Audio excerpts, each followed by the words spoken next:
Bom dia, paz de Deus. Hoje é dia 16 de setembro e hoje o nosso devocional será sobre a parábola dos 10 talentos. Passagem do dia Mateus capítulo 25, versículos 14 e 15. Porque isto é também como o homem que, partindo para fora da terra, chamou os seus servos e entregou-lhes os seus bens. E a um deu 5 talentos, a outro 2, e a outro 1, a cada um segundo a sua capacidade. E ausentou-se logo para longe. Nesta parábola dos talentos, o Senhor entrega talentos em medidas diferentes: 5, 2 e 1 a cada servo. Os talentos são distribuídos de acordo com a capacidade. Isso mostra que Deus conhece nossas limitações e nos dá oportunidades proporcionais àquilo que podemos administrar. Ele nunca exige além do que podemos dar. O foco é a responsabilidade. Alguns multiplicaram o que receberam, outros esconderam. O servo que enterrou o talento representa pessoas que desperdiçam oportunidades, vivem na omissão e no medo. Não importa se você recebeu muito ou pouco, o que importa é a sua fidelidade. O Senhor diz tanto ao que multiplicou 5 talentos, quanto ao que multiplicou 2: muito bem, servo bom e fiel. O critério não foi a quantidade, mas a fidelidade no uso do que recebeu de Deus. E Deus espera os frutos. A parábola termina com o acerto de contas. Isso aponta para a volta de Cristo, quando cada um prestará contas de como usou os seus dons, o seu tempo, os recursos e as oportunidades. Os fiéis entram no gozo do Senhor. Os negligentes perdem até o pouco que tinham. Glória a Deus! Esta parábola, né? Ela traz muitos ensinos para nós. E primeiro, nós precisamos entender que não importa a quantidade. Às vezes, né, a gente fala assim: um pastor, um pregador, ele atinge várias pessoas, ele converte várias pessoas, né? Parece que ele é mais importante do que nós, que de repente estamos só levando a palavra dentro da nossa família, para os nossos vizinhos, que nós não temos esse alcance que ele tem e às vezes ele parece mais do que nós. Não, entenda, Deus, ele realmente ele dá para cada um segundo o que ele sabe que conseguimos. Ele conhece cada um de nós. E cada um tem um dom, cada um foi chamado para uma coisa. Então, assim, nós temos que entender que dentro do que Deus nos chamou para fazer, seja para ser pastor, seja para ajudar na igreja, seja para cuidar da nossa família, seja para ter uma empresa próspera para poder ajudar financeiramente os outros, seja onde Deus nos colocou, nós temos que ser fiéis. Temos que ser fiéis. É isso que conta para Deus. Agora, dentro do que Ele nos deu, estamos fazendo o nosso melhor? Estamos dando o nosso máximo? Estamos realmente fazendo a coisa certa da maneira correta? Estamos realmente multiplicando o que Deus nos deu? É isso que temos que ter em mente. Então não temos que comparar nada. Não importa que aqui um servo recebeu 5, o outro 2. E esses que recebeu 5 e os dois multiplicaram. Então, assim, dentro da capacidade deles, dentro do que Deus tinha para eles, eles cumpriram a missão. É isso que importa.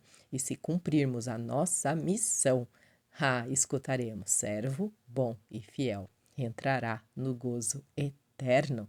Glória, glória a Deus. Então, vamos entender, né?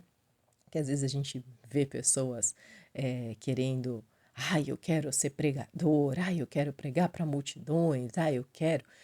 E esse não é o chamado de Deus para essa pessoa. Então, ela tem que entender que se ela for fazer isso, ela vai estar fora do propósito de Deus. Às vezes Deus quer que ela realmente pregue, ela tem o dom da palavra, mas não para ser num púlpito, não para ser à frente, mas para converter por onde ela passa, né? No serviço, na escola, na vizinhança, na família. Às vezes ela foi chamada exatamente para estes lugares, não para estar com o microfone na mão, não para estar num púlpito.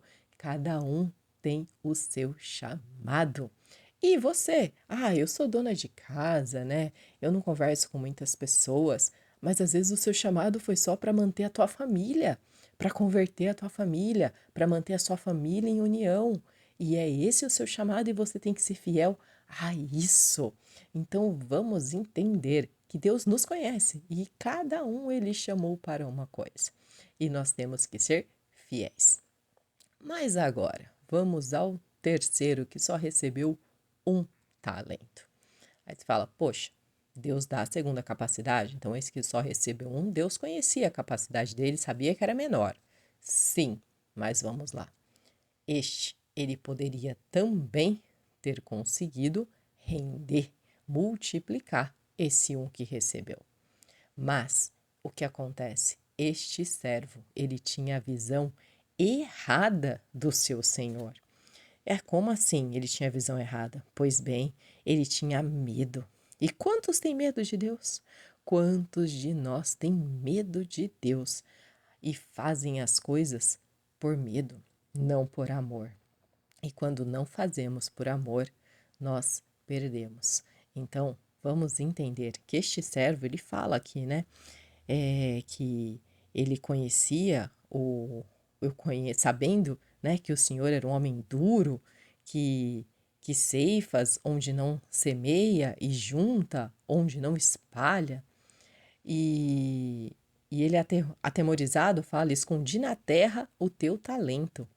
Aqui tens o que é teu. Ele simplesmente devolve, né, o que Deus deu, sem nada a fazer com isso.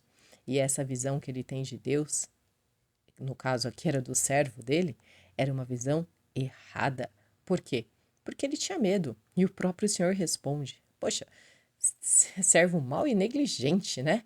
Se você diz que eu sou isso, que eu faço isso, você deveria pelo menos ter dado aos banqueiros, para que se rendesse juros. E aqui nós vemos, né, que essa visão muitas pessoas também têm essa visão. Acham que realmente Deus age da maneira que quer, como quer, que ele é servo, que ele manda em tudo e que tudo ele pode. Realmente, Deus é onipresente, onisciente, onipotente, ele é o todo-poderoso, ele pode todas as coisas. Porém, ele não vai contra a sua palavra. E na tua palavra diz, né, que ele realmente cumpre tudo o que ele nos pede a fazer. E na palavra diz que tudo que você plantar, né, tudo que você semear, certamente você colherá. E assim é com Deus. Então, como que ele vai juntar onde ele não espalhou? Ah, não tem como, né? Não tem como.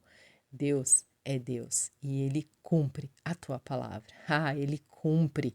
E nós precisamos estar atentos a ela, para não acharmos errado, para não olharmos para Deus de uma forma e vemos ele com medo.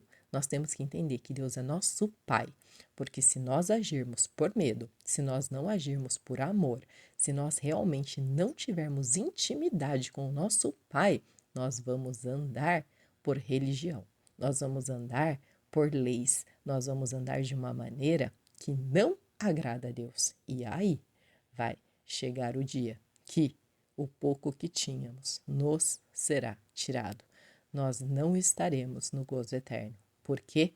Porque não conhecemos a Deus de verdade. Não nos rendemos a Deus de verdade. Nós andávamos por religião, por aparência, por medo e não tivemos, né, essa vontade de mergulhar na palavra, não tivemos realmente essa intimidade com Deus e não conhecemos Ele de verdade. E aí nós não estaremos com Ele na vida eterna. Mas, aqui está o alerta. Se você está recebendo só um, ainda há tempo. Ainda há tempo de você fazer multiplicar esse um. Ainda há tempo de você mergulhar na palavra de Deus, de conhecer mais o seu Pai, para que você possa andar segundo a sua vontade. Glória a Deus. Que a gente possa realmente, quando chegar perante Deus, né, na hora e realmente sermos considerados servos bons e fiéis. Glória a Deus. Oração. Senhor, ajuda-me a ser fiel com aquilo que o Senhor tem colocado em minhas mãos. Não quero enterrar os meus talentos, nem desperdiçar as oportunidades que recebo de ti. Glória, glória a Deus. É o que eu te peço em nome de Jesus. Amém, amém e amém. Oh, vamos, né? Vamos entender que tudo que a gente recebe de Deus não é para nós, é para o próximo, é para ajudar o próximo. E vamos multiplicar esse talento? Vamos colocar realmente em prol do próximo tudo o que Deus nos oferece, porque é para isso que estamos aqui, para glorificar a Deus, para seguir a tua vontade e para realmente levar a tua palavra por onde a gente passar. Deus abençoe.